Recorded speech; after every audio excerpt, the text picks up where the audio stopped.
아이들이 수학에 대해서 자주 하는 질문 시리즈 5번째 시간 4번째 질문에 대해서 말씀드리도록 하겠습니다.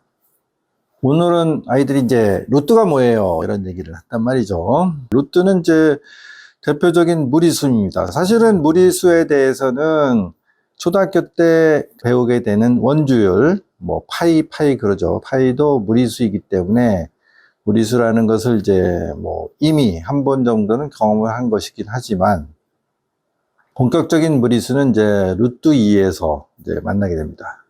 중학교 3학년에 처음 만나게 되는 거죠. 물론 이제 아이들이 대부분 학원에서 선행을 하기 때문에 초등학생 혹은 뭐 중학교 1학년에서도 이미 루트에 대해서 이제 배우기 시작하는 경우가 많아요. 하지만 수학에 있어서 이 무리수 개념은 상당히 그 역사도 깊고 또 담겨져 있는 얘기도 많이 있습니다. 그러면 그걸 재밌게 얘기를 풀어주면 아이들이 이제 루트에 대해서 생각을 하게 되면서 소위 고등수학으로 이제 한 단계 점프하는데 큰 도움이 될 수 있는 주제입니다. 일단 무리수란 말도 좀 어려운 말이죠. 이게요, 원래는 번역이 좀 잘못된 말인 것 같아요. 이레이셔널 넘버 이렇게 돼 있습니다. 무리수는. 그러면 유리수는 레이셔널 넘버 이렇게 돼 있습니다. 그 레이션이란 말이요, 레이션이 이성이기 때문에 말하자면 우리가 얘기하는 뭐 이성, 지성, 덕성 뭐 이런 거 할 때 나오는 이성이라는 단어가 이제 레이션입니다. 혹은 이건 이제 말하자면 어떤 근거, 이유가 되는, 말하자면 이유 있는 뭐 그런 뜻도 가지기 때문에 레이션은 이제 굉장히 논리적이고 그리고 뭔가 그 수미일관된 앞뒤가 딱 맞는 그 말이 되는 뭐 그런 의미가 강해요. 근데 수학에서의 이 레이셔널 넘버는 그런 뜻은 아니었어요. 원래 레이쇼에서 나온 말입니다. 레이쇼는 비율이라는 뜻이거든요. 비율 혹은 비. 말하자면 2대3, 뭐 3대4, 뭐 반대로 4대3, 뭐 이런 것들을 우리가 몇 대 몇 하는 것을 비라고 하죠. 비를 영어에서는 제가 보니까 비하고 비율을 구분하지 않는 것 같아요. 그냥 레이쇼, RATIO, 레이쇼라는 말로 그냥 섞어서 쓰는 것 같습니다. 근데 우리 교과서에서는 구분을 했어요. 그러니까 비와 비율. 그게 이제 6학년 1학기에 나오는 내용이죠. 비는 몇 대 몇이고요. 2대 3이라고 합시다. 2대 3을 숫자로 표현한 것이 3분의 2 혹은 2 나누기 3에 대한 답이 이제 3분의 2가 되니까 그것을 비율이라고 그래요. 그걸 이제 소수로 표현할 수도 있고요. 아니면 퍼센트로 표현할 수도 있고. 그래서 하나의 숫자로 만들어 놓은 것을 비율이라고 그러고 몇 대 몇 하는 것은 비라고 구분해서 씁니다. 수학 교과서가 그렇게 돼 있다는 뜻이에요. 그런데 이제 일상적으로 쓸 적에도 사람들도 마찬가지로 비하고 비율을 이제 섞어서 쓴다든지 아니면 뭐 같은 뜻으로 이해한다든지 그렇게 엄밀하게 따질 필요는 없고 교과서는 그렇다는 것입니다. 근데 이제 영어에서는 말하자면 단어 자체가 구분이 안 돼 있는 것 같이 보입니다. 따라서 레이셔널 넘버라는 것은 비율이 있는 수 그런 뜻으로 해석하시면 되고요. 비율이 있다는 얘기는 몇 대 몇이 있다는 뜻이고 그것은 분수나 소수 같은 어떤 특정 수에 딱 지정이 됐다는 뜻입니다. 그러면 모든 수가 유리수가 아니라는 거죠. 그 유리수가 아닌 수를 처음 발견한 기록이 말하자면 유클리드 기하 원론에 나오는 거죠. 그런 내용들이 소개가 되어 있는 거죠. 숫자를 발견한 사람은 이제 피타고라스 학파다. 그렇게 얘기하는 겁니다. 그럼 이제 피타고라스 학파의 그게 약간 비밀 일종의 종교 집단 같은 성격을 가지고 있다고 하는데, 그러니까 말하자면 이제 그런 비밀 집단이다 보니까 아마 무슨 정치적으로 무슨 문제가 있었는지 아니면 뭐 약간의 그런 얘네들 위험한 아이들 아닌가 뭐 이런 뭐 오해를 받았는지 실제로 어떤 그 단단한 단체가 예를 들어서 뭐 권력을 한번 뺏어보겠다 그런 흉계를 꾸몄는지 어쨌는지 모르지만 사람들이 거기 모여서 피타고라스 중심으로 굉장히 단단한 커뮤니티 만드니까 좀 위험하다고 생각했는데 어쨌든 이 사람들이 말하자면 어느 날 전부 해체가 됐달까 아니면 이제 뭐 사라져버린 거예요. 그래서 이제 피타고라스 학파의 그런 학문적인 활동에 대한 것들이 자세히는 전해지지 않고 전설처럼만 이제 지어지는 거예요. 그런데 이제 그 중에 이제 중요한 내용들이 유클리드 기하학 원론에 이제 남아있고, 그 중에 핵심 중에 핵심은 이제 뭐, 피타고라스 정리라고 하는 거죠. 뭐, 직각삼각형의 빗변, 높이의 비율은 이렇게 됩니다. 근데 거의 제곱의 개념도 나오고요.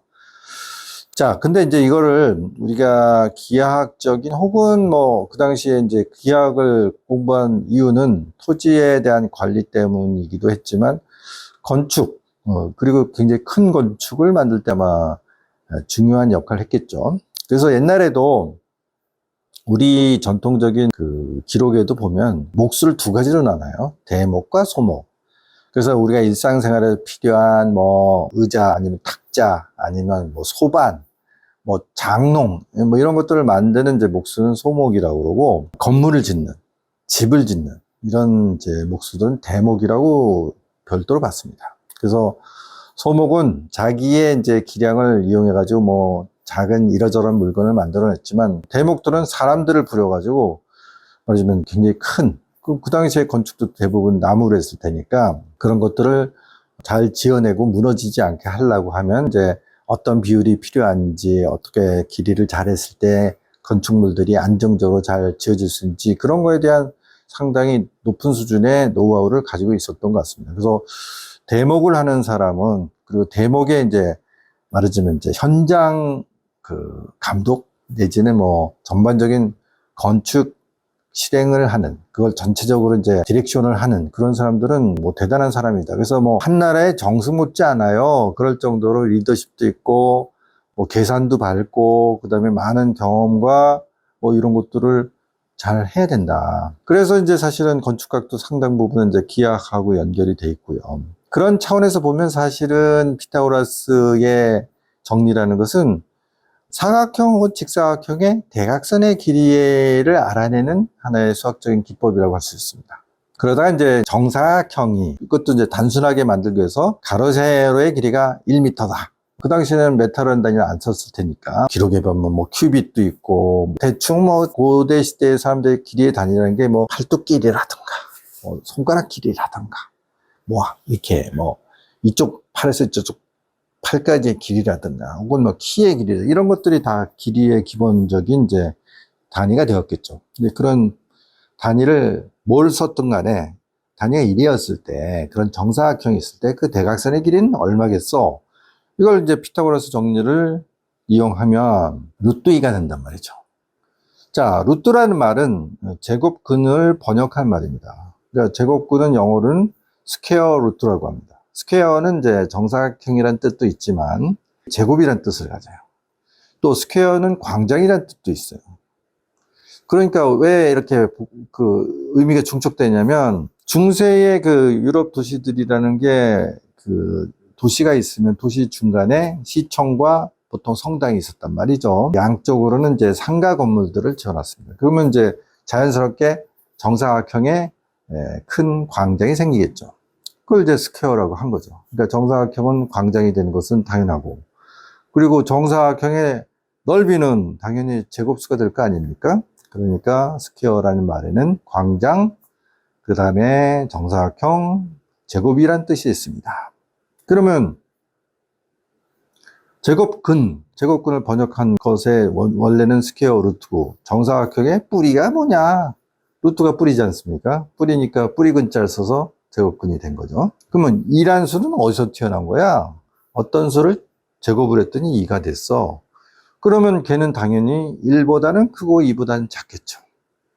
그래서 이제 정확하게 그러면 어느 정도야? 1.5대, 1.4대 이런 것들을 열심히 찾아 나갔더니 이 숫자가 1.4, 1, 4, 2 하고 소수점 이하로 잘 딱 떨어지지 않고 점점 길어지더라. 만약에 이 소수점이 어느 정도에서 딱 끊어지게 되면 그걸 이제 중학교 2학년에서 배우는 유한소수의 개념입니다.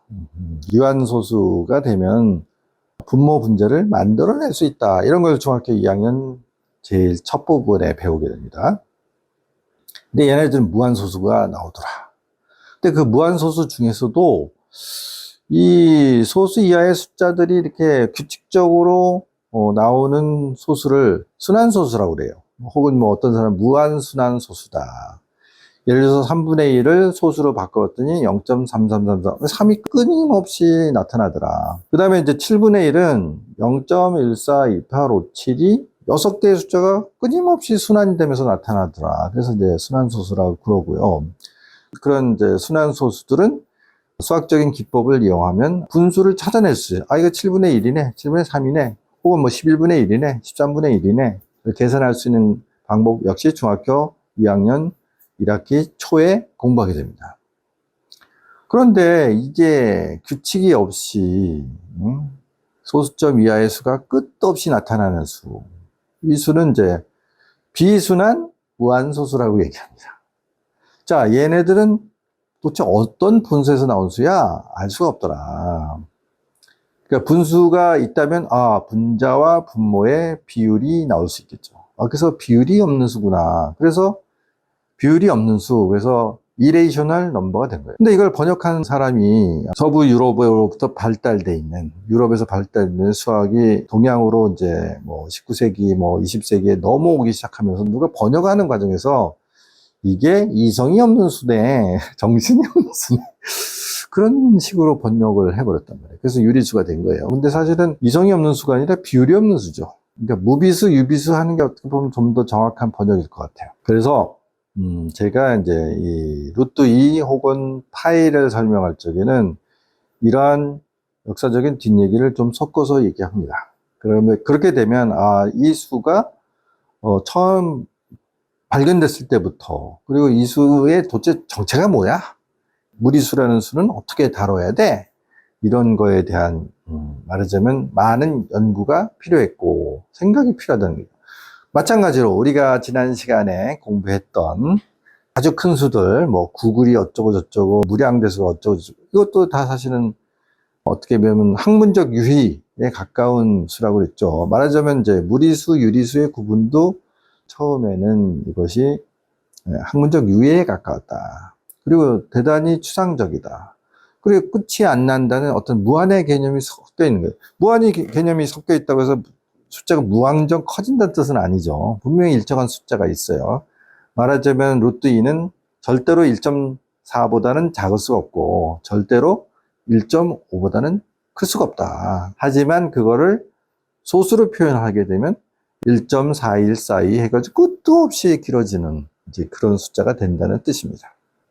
따라서 무리수에 대한 얘기는 한편의 동영상은 좀 부족할 것 같고요. 제가 다음 시간에도 얘기를 이어서 무리수에 대한 얘기를 좀 더 해드리도록 하겠습니다.